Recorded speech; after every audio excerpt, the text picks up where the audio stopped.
네, 우리 같이 한 목소리로 한 절이니까 일단 한 목소리로 봉독하도록 하겠습니다. 룻기 1장 22절 말씀 시작. 나오미가 모압 지방에서 그의 며느리 모압 여인 룻과 함께 돌아왔는데 아멘. 여러분, 황순원의 우리 소나기라는 소설을 아시죠? 제가 최근에 다시 그 소설을 읽었습니다. 근데 옛날에 읽던 느낌과 지금 읽던 느낌이 완전히 달랐는데 그 중에 이런 한 대목이 눈에 들어왔습니다. 소나기가 몰려오기 전에 주위가 보랏빛으로 변했다라는 그 대목. 자, 왜 그 대목이 눈에 들어왔느냐 하면 중학교 때 생각이 났어요. 중학교 국어 시간에 선생님께서 밑줄 그으라고 하고 이게 복선이라고. 복선이 뭐냐면 이제 앞으로 일어날 일을 암시하는 거죠. 보랏빛이 원래 죽음의 색깔입니다. 그래서 앞으로 그 좋지 않은 불길한 일이 시작된다라는 그런 것을 암시하는 것이죠. 아니나 다를까 그 소설책을 읽어보면 이제 소년과 소녀가 소나기를 맞게 되는데 소녀는 그 소나기 때문에 아프기 시작하고 결국에는 죽게 되죠. 그렇게 이렇게 소설이 끝이 나는데 제가 왜 이런 이야기를 하느냐 하면 오늘 본문에도 그런 복선이 드러납니다. 자, 1장 22절 끝부분입니다. 그들이 보리 추수 시작할 때에 베들레헴에 이르렀더라. 자, 소나기의 복선은 좋지 않은 것 같다면 오늘 이 본문의 복선은 왠지 좋은 일이 일어날 것 같은 느낌이 들지 않습니까? 마침 나오미가 빈털터리로 돌아왔는데 그때가 보리 추수 때였습니다. 하나님의 은혜가 왠지 시작되는 것 같고 하나님께서 왠지 일을 하실 것 같은 그런 느낌이 듭니다. 그런데 정말 이때부터 하나님께서 일을 하기 시작합니다. 자, 오늘 이 본문 속에 하나님께서 일하시는 세 가지 방법에 대해서 잘 나오고 있습니다. 그것이 바로 오늘의 설교 제목인데 우리 설교 제목 우리 같이 한번 읽어보겠습니다. 시작. 네, 하나님의 때에 하나님의 사람을 통해 하나님의 방법으로 일하시는 그 하나님이 보입니다. 자, 첫 번째 하나님의 때입니다. 말 그대로 하나님은 하나님의 때에만 일을 하십니다. 여러분이 서두른다고 빨리 되는 것도 아니고 내가 미룬다고 늦게 되는 것도 아닙니다. 하나님은 가장 적당한 하나님의 때에 일을 하십니다. 모세가 그랬죠. 본인은 40살에 민족을 구원하려고 했는데 하나님의 때는 80세였습니다. 모세가 생각한 때와 하나님이 생각한 때가 다르죠. 하나님은 그때까지 기다리게 하셨죠. 자, 그런데 대부분의 우리들은 내가 생각하는 때와 하나님이 생각하는 때가 다릅니다. 그래서 우리는 조급한 마음으로 내가 생각한 때에 모든 일이 이루어지길 바라죠. 내가 정한 시간 안에 내 방법대로 해버립니다. 그 하나님의 때를 알지 못해서. 그래서 우리는 하나님의 은혜를 제대로 누리지 못하고 살아가는 것입니다. 나오미가 그랬죠. 흉년이 들었습니다. 살다 보면 인생에 흉년이 들 때도 있죠. 자, 이때 그 하나님의 그 흉년이 지나갈 때까지 나오미의 가족은 기다리지 못했습니다.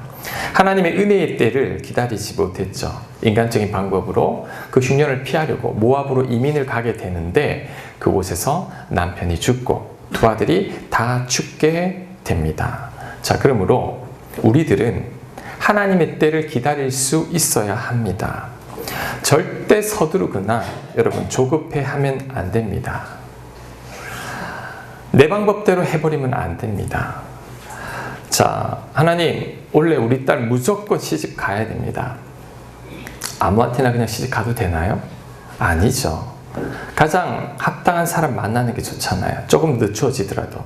하나님 이번에 우리 아들 무조건 대학 합격해야 됩니다. 적성에 맞지도 않는 그 대학에 무조건 원래만 들어가면 됩니까? 아닙니다. 하나님의 가장 적당한 때가 있죠. 때로는 내가 생각한 그 때가 가장 안 좋은 때일 수도 있다는 것을 여러분 알아야 합니다. 요셉이 감옥에 갇혔죠. 자, 술관원을 만나고 꿈 해석해주고 나를 풀어달라고 이야기합니다. 자, 요셉은 당장 감옥에 나가기를 원하죠. 이게 인간의 때입니다. 그런데 하나님은 그를 풀어주지 않습니다. 만약에 그때 풀려났다면 요셉은 그냥 풀려난 노예일 뿐입니다. 근데 하나님은 요셉을 기다리게 하죠. 2년 동안. 왜냐하면 2년 뒤에 하나님께서는 그를 이집트의 총리로 세우시려는 놀라운 뜻이 있었기 때문이죠. 자, 그러므로 여러분, 우리는 하나님의 때를 기다릴 수 있어야 합니다. 그때가 가장 좋은 때입니다. 목사님, 저에게 질문할 수 있어요. 목사님, 그러면 하나님의 때가 언제입니까? 하나님의 때를 잘 모르겠습니다. 자, 여러분, 중요합니다. 하나님의 때는 내 힘으로 아무것도 할 수 없음을 깨달았을 때입니다. 이 방법 저 방법 다 해봐도 안 된다라는 것을 깨달았을 때, 앞에도 막히고 뒤에도 막히고 사방이 다 막혀서 하늘만 보일 때, 그때가 하나님의 때이고 그때 하나님은 일하기 시작합니다. 나오미에게 임한 하나님의 때가 언제죠? 10년 동안 자기 힘으로 살아보겠다고 발버둥 치다가 완전히 망했을 때죠.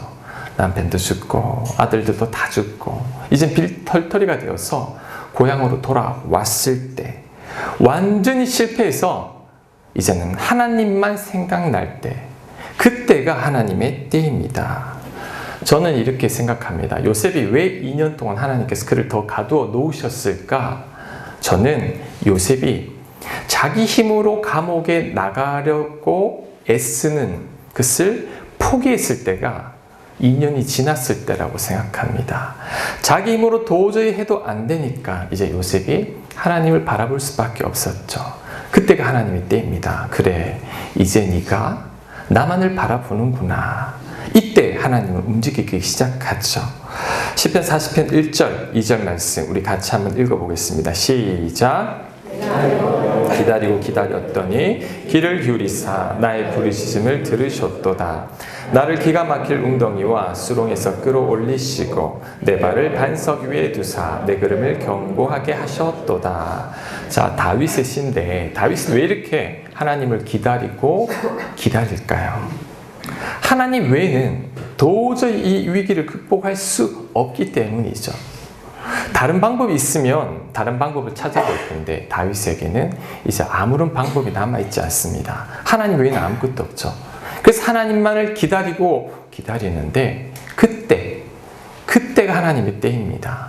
다른 어떤 방법도 없을 때 그때 하나님께서 다윗을 도와주셨습니다. 자, 여러분이 지금 뭔가를 할 수 있을 것 같습니까? 하나님 외에 뭔가 다른 믿을 만한 것이 있습니까? 믿을 만한 사람이 있습니까? 여러분 수중에 돈 좀 가지고 있습니까? 자, 그 사람에게는 아직 하나님의 때가 오지 않았습니다. 왜요? 하나님 외에 다른 믿을 만한 구석이 있거든요. 나오미 하나님 없이도 나 이 흉년을 피해서 이민 가면 잘 살 수 있다라고 생각했기 때문에 하나님이 그의 삶에 간섭할 수가 없었죠.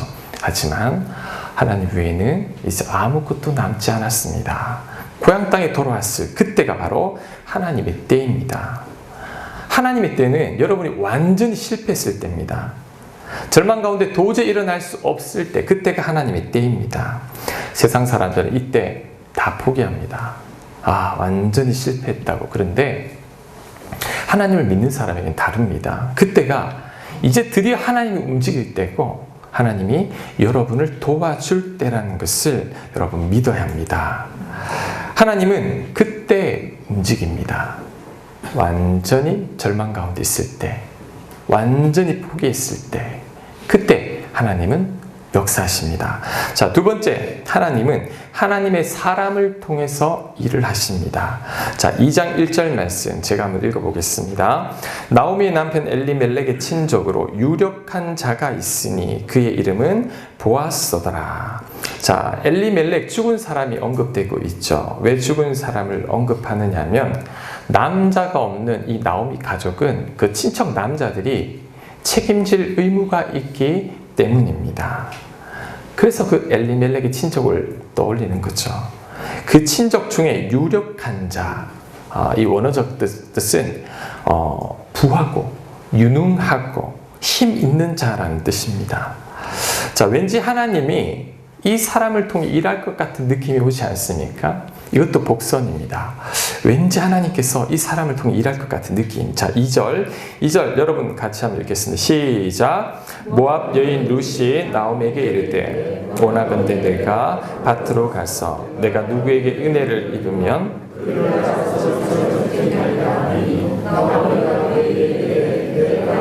갈지어다. 아멘. 아멘.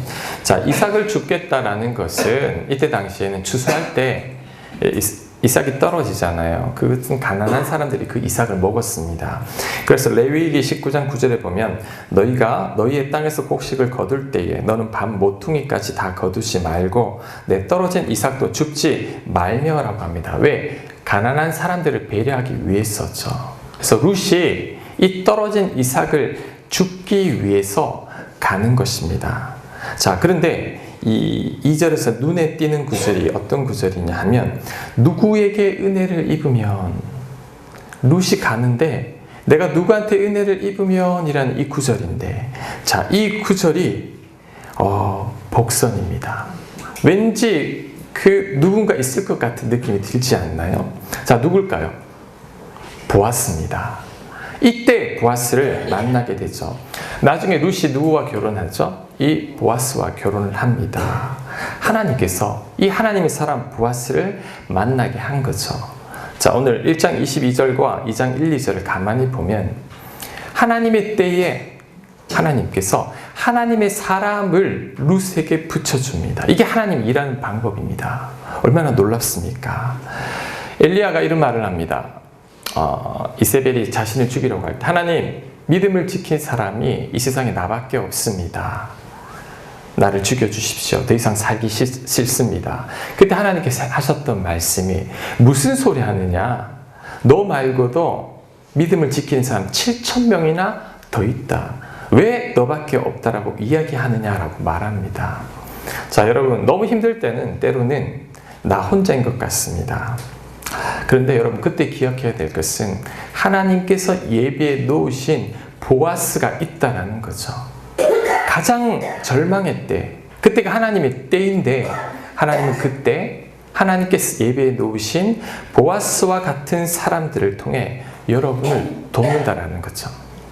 모세에게는 아론과 훌이 있었고, 다윗에게는 요나단이 있었고, 바울에게는 바나바가 있었고, 여러분에게는 지금 여러분 마음속에 떠오르는 그 사람, 하나님께서 그 사람을 예비해 두시고 그 사람을 만나게 하셨다라는 것입니다. 그리고 이제 여러분 안에 성령님께서 여러분을 도와주고 있다라는 것. 하나님은 하나님의 때에 하나님의 사람을 통해 여러분을 돕습니다. 자, 마지막 하나님은 어떻게 일하시냐면 하나님만의 독특한 방법으로 일하십니다. 자, 3절 말씀 제가 읽겠습니다. 룻이 가서 베는 자를 따라 밭에서 이삭을 줍는데 우연히 엘리멜렉의 친족 보아스에게 속한 밭에 이르렀더라. 자, 우연히 보아스의 밭에 가서 이삭을 줍게 됩니다. 자, 그런데 여러분 저를 한번 보십시오. 자, 우연히 하나님을 믿는 사람들에게는 우연이라는 건 없습니다, 여러분.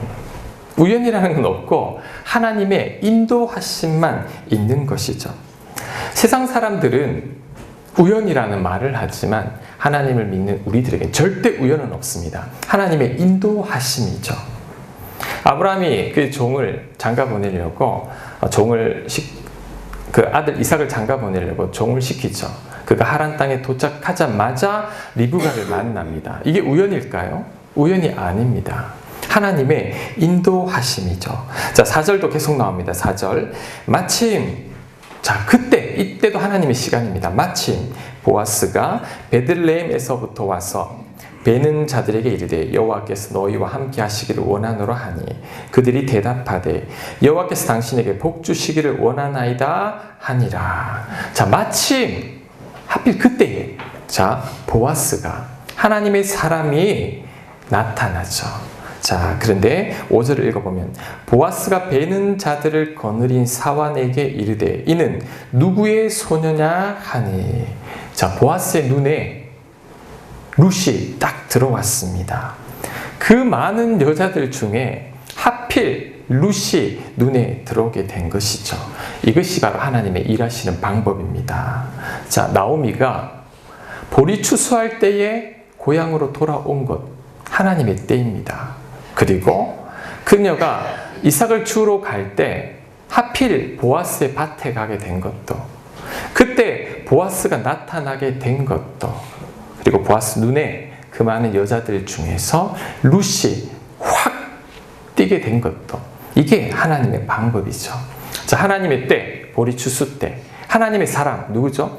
보아스를 통해 하나님의 방법, 보아스의 밭으로 인도하시고 보아스의 눈에 들어오게 하신 것입니다. 이것이 하나님이 일하는 방식입니다. 자, 나오미 집안을 가만히 보면 완전히 망했죠. 도저히 일어설 수 없을 것 같죠.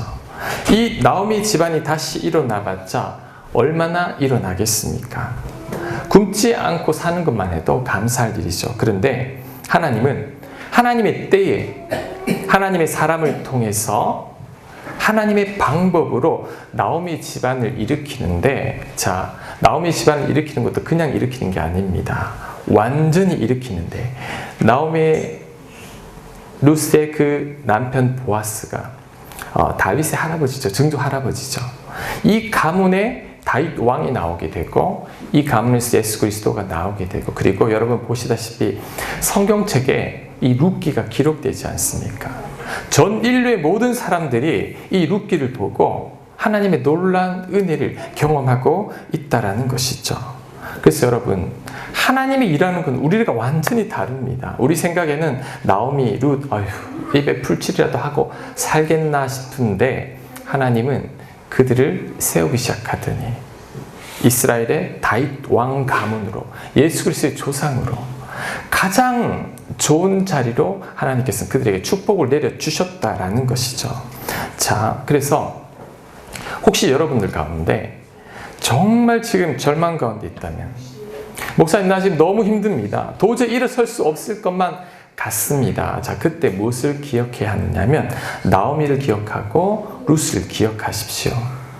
도저히 일어날 수 없을 것 같은 그 자부지간도 하나님께서 복 주시니 왕조가 되는 것입니다. 이것이 하나님의 방법이죠. 그래서 여러분이 너무너무 힘들고 절망 가운데 있다라면, 이때 하나님이 일하실 때구나. 하나님께서 하나님의 사람으로, 하나님의 방법으로 나를 도와주시리라는 그 확신을 가져야 합니다. 하나님은 이런 믿음을 가질 때 정말 우리 인생을 책임지십니다. 제가 오늘 이 설교 말씀을 준비하려다가 하나님의 은혜가 막 밀려왔습니다. 왜냐하면 제가 이제 처음 이 교회를 시작할 때 그때가 문득 떠올랐습니다. 제가 의도한 건 아닌데, 제가 개척을 처음 생각하게 된 계기가 뭐냐면, 예전 교회에 제가 오래 있었어요. 한 교회 너무 오래 있으면 안 되는데, 한 장로님이 목사님 이 교회 너무 오래 있지 않았어요? 이렇게. 그 말은 쉽게 말하면 이제 그만 나가야 되지 않습니까? 그 말인 거예요. 제가 그때 이제 개척을 처음 생각하게 되었고, 제가 완전히 원했던 건 아니에요. 막 떠밀리다시피 개척을 하게 된 거였어요. 그리고 모든 결정들이 얼마나 빨리 진행되는지, 그래서 결국에는 제가 그때 2013년 겨울에 결심을 했는데 2014년 6월까지 나가는 걸로. 그러니까 제가 나갈 시간이 정해진 거예요. 그래서 김성호 목사는 이제 6개월 정도 남았는데 그때까지 무조건 교회를 나가고 개척을 해라, 이 상황까지 간 거죠. 여러분, 그 얼마나 마음이 쫓기는지 모릅니다. 얼마나 힘들든지 이제 빨리 개척할 장소를 알아봐야 되잖아요. 그래서 그때부터 막 이리저리 다니기 시작했어요. 이곳도 가보고 저곳도 가보고 일산도 가보고 뭐 분당도 가보고 뭐 경기도 광주도 가보고 다 가봤어요. 다 가봤는데 정말 마음에 드는 곳을 찾을 수가 없어요. 정말 마음에 들다 싶으면 너무 교회가 많고 또 너무 임대료가 비싸고, 그래서 한 달 넘게 아내랑 돌아다니다가 겨울이었습니다. 얼마나 추운지 하루는 이제 거의 포기할 지경이 돼가지고 교회로 돌아와가지고 본당에 올라가서 기도하려고 하는데 못하겠더군요. 왜냐하면 본당에서 막 울다가 성도들한테 들킬까봐. 그래서 우리 지난 교회는 성가대 연습실이 가장 구석에 있었어요. 그 성가대 연습실로 가서 펑펑 울면서 하나님께 이제 안 하겠다고, 개척 못하겠다고, 너무 힘들다고, 혼자 뭐 어떡하라는 말입니까? 사람이라도 좀 붙여주시든지, 나는 못하겠다고 막 이렇게 1시간 넘게 울었던 것 같아요. 이렇게 울고 나니 그때 지금 돌이켜보니 그때가 하나님의 때였던 것 같아요. 내 힘으로 뭔가를 해보겠다고 이리저리 다니다가 이제는 안 됩니다. 포기하고 하나님 앞에 엎드리고 울 때, 그때가 하나님의 때였던 거예요. 그때 하나님이 저에게 이런 마음을 주셨습니다. 네가 한 달 내도록 돌아다니던 것보다도 내가 인도해 준 곳으로 한 곳만 가면 그냥 끝이 난다고. 맞잖아요. 우리가 아무리 노력해도 하나님이 그냥 한번 인도해 주면 끝이잖아요. 그러면서 기다리고 기도하라는 마음을 주셨어요. 그 뒤로는 안 돌아다녔어요. 한 달 내도록 기도만 하고 하나님 인도해 달라고 막 이렇게 하나님께 기도하고 있을 때, 또 한 달 정도 지나서 이제 한번 또 알아봐야겠다는 마음이 들어서 이제 나오게 됐죠. 그때 이곳을 우연히 오게 됐어요. 보니까 여기가 텅 비어 있는 거예요. 그때는 좀 이 귀곡산장처럼 좀 사람들이 없어서 좀 그런 느낌. 그리고 차를 타고 집으로 돌아가다가 우연히 신호가 막혔어요. 아내가 옆에 부동산이 있길래 그냥 한번 들어가 볼까? 들어가 봤더니 가자마자 그 분이 하시는 말씀이, 이곳에 어떤 교회가 있는데 며칠 전에 주인이 팔려고 내놨습니다. 이렇게 말을 하는 거예요. 그것이 계기가 돼서 그날 저녁에 이 주인을 만나고 이곳에 오게 된 거죠.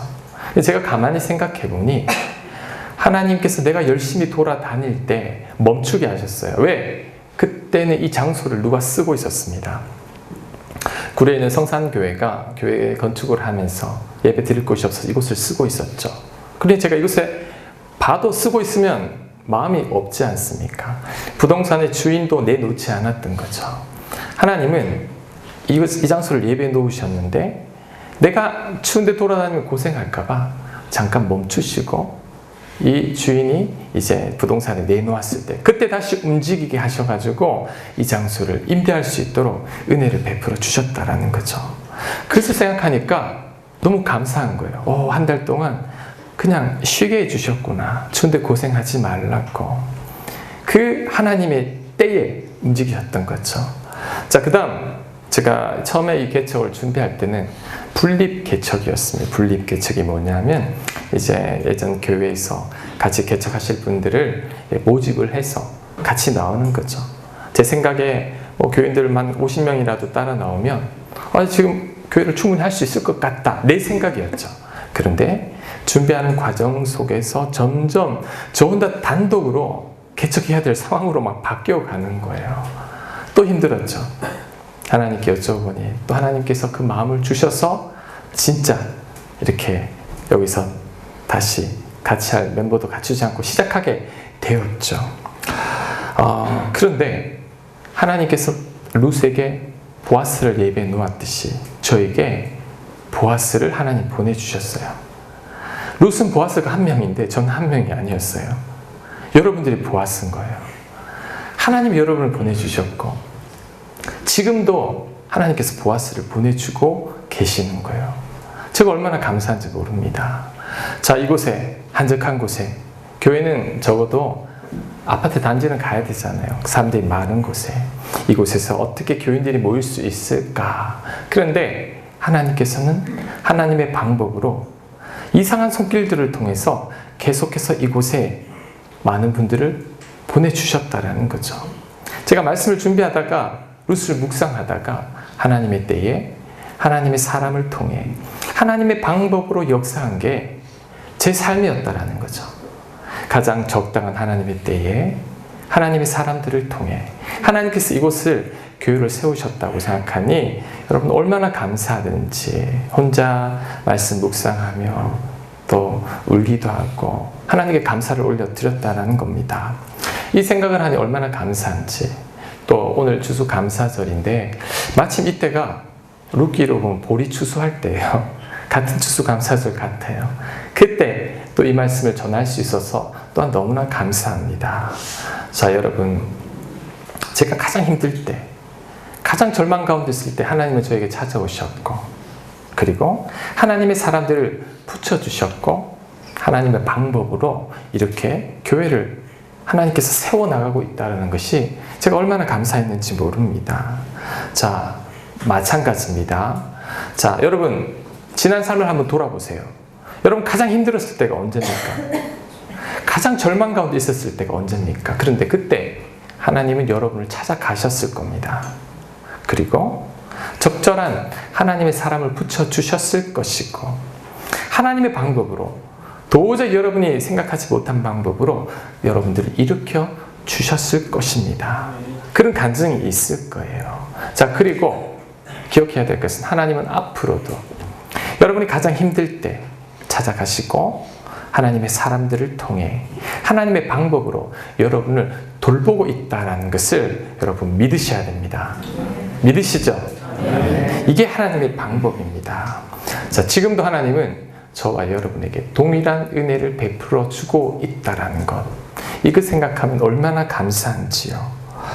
고난과 절망이 깊을수록 하나님의 은혜는 더 큰 것 같습니다. 절대 포기하지 말고 낙심하지 마시고, 오늘 혹 이곳에 저는 알지 못하지만 지금 어떻게 보면 나오미와 같이, 룻과 같이 정말 힘든 사람이 있을 수 있습니다. 그런데 여러분, 그때 다른 거 생각하지 마시고 여러분의 방법 다 내려놓고 여러분의 생각들 다 접고 하나님 바라보고 하나님 의지하십시오. 그때가 하나님의 때입니다. 그때 하나님께서 여러분을 통해 역사하실 것을 여러분 믿고 하나님 바라보게 될 때 하나님께서 놀라운 은혜로 여러분을 채워 가실 것입니다. 아멘. 자, 오늘 그 하나님의 은혜에 감사하는 마음으로 오늘 이 추수감사절을 올리기를 바라고, 또 하나님의 그 은혜 가운데 날마다 여러분을 지켜주시는 그 사랑에 감사하고 고백하는 저와 여러분들 되시길 바랍니다. 아멘. 자, 우리